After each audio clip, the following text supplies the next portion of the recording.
Assalamu alaikum. Today we are going to study lab number 13. The title of this lab is to show the response of a ring and Johnson counter using 7495 IC.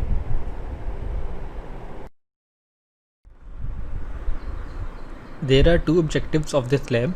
First, to explain the working of a ring and Johnson counter using flip-flops. Second, to display the results of ring and Johnson counter using hardware and software platforms.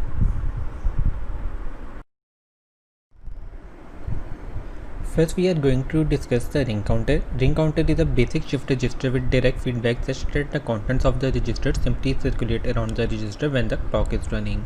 If we see the composition of a ring counter is composed of flip-flop connected into a shift register with the output of the last flip-flop fed to the serial input, hence making a circular motion or a ring structure. Here this is the composition of the ring counter. Here you can see 4 stages. These 4 stages are the 4 flip-flop connected into a shift register. The output of the last flip-flop is fed back to the input of the first flip-flop. Here you can see data out is the output of the last flip-flop and it is fed back to the first flip-flop. Here data in is the input of the first flip-flop. Here DA is the most significant bit, DD is the least significant bit.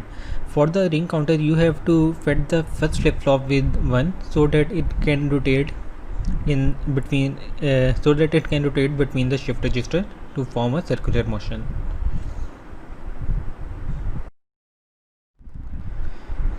Now we will study the Johnson counter. A basic ring counter can be slightly modified to produce another type of shift register counter known as Johnson counter. Here the complement of the last output is connected back to the serial input. A 4-bit Johnson counter gives 8 state output. Here you can see these 4 stages are the 4 flip-flop connected into a shift register. Now we are taking the complement of the last flip-flop and it is connected back to the input of the first flip-flop, which is generated by data in.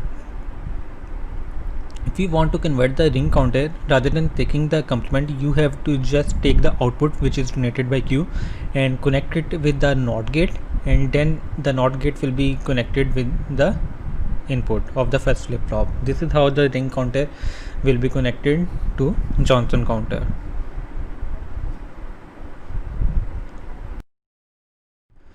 This is the internal structure of the Johnson counter. It is constructed by the D flip-flop.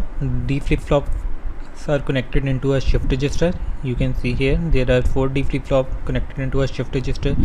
Now we are taking the complement of the last flip-flop and it is connected to the input of the first flip-flop.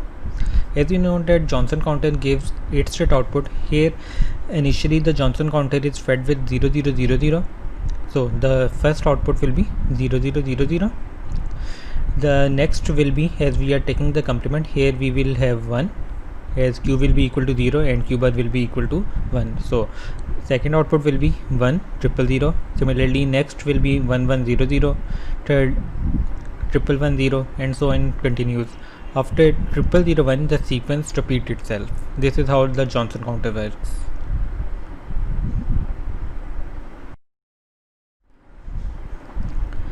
Now let's move on to the lab tasks.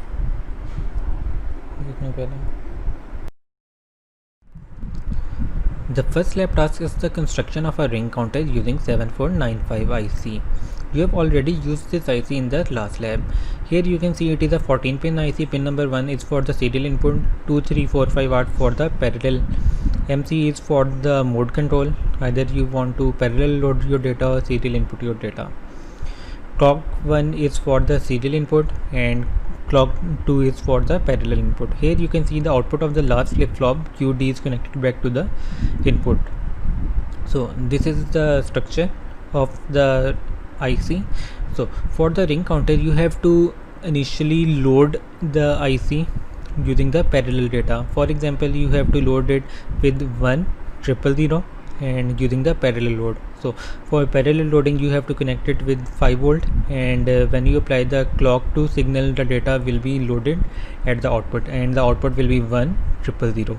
Next you have to connect the MC mode, set the MC pin to 0, or you have to connect it with ground, and you have to apply the clock 1 signal, and you will observe when the clock is applied the data will be rotating in a circular motion.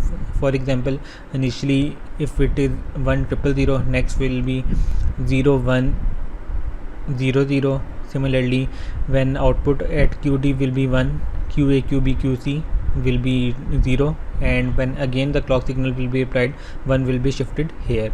This is how that ring will be rotating and completing. Next, on the clock pulses, you have to fill this table accordingly. Let me give you a small demonstration for the ring counter. Here you can see I have constructed the ring counter using the 7495 IC. Here I have connected the output of the last flip-flop to the input of the first flip-flop, which is the serial input. And for loading the data, first I will use the parallel loading so that 1000 can be loaded at the output. Now I am running the VI. Here you can see first I will parallel load the data. I have set 1000 on the data. I will select the mode control pin to 1 for parallel loading. Next I will use the clock 2 signal for parallel loading. Here you can see the data is loaded at the output. Next I will set the mode control pin to 0 and give the clock 1 pulse for serial input. So when I give the clock, you will see the data will be rotating in a circular motion, forming a ring structure. Here you can see the data is shifted, and again this data will be shifted back. This is how the ring counter is going to work.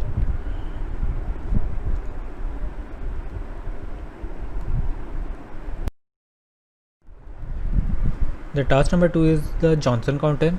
You are again going to use the 7495 IC. Here, as you know, for converting the ring counter to Johnson counter, the output of the last flip-flop is connected back to the NOT gate input, and NOT gate output is connected to the serial input. This is how the ring counter is converted to Johnson counter. Basically, as you know, in Johnson counter we have to take the complement of the output, so NOT gate will act as a will give us a complement and it will be fed to the input. So you don't need to parallel load your data here in the Johnson counter, as initially all the pin will be equal to 0, and when the clock pulses will be applied, you have to use the serial clock here, and when clock pulses will be applied, the 8-state output will be displayed. You have to fill this table according to the 8-state output of the Johnson counter. For the post-slap task, you have to differentiate between ring and Johnson counter, and next you have to design a ring counter using the basic gates only. This is all for the lab. Thank you.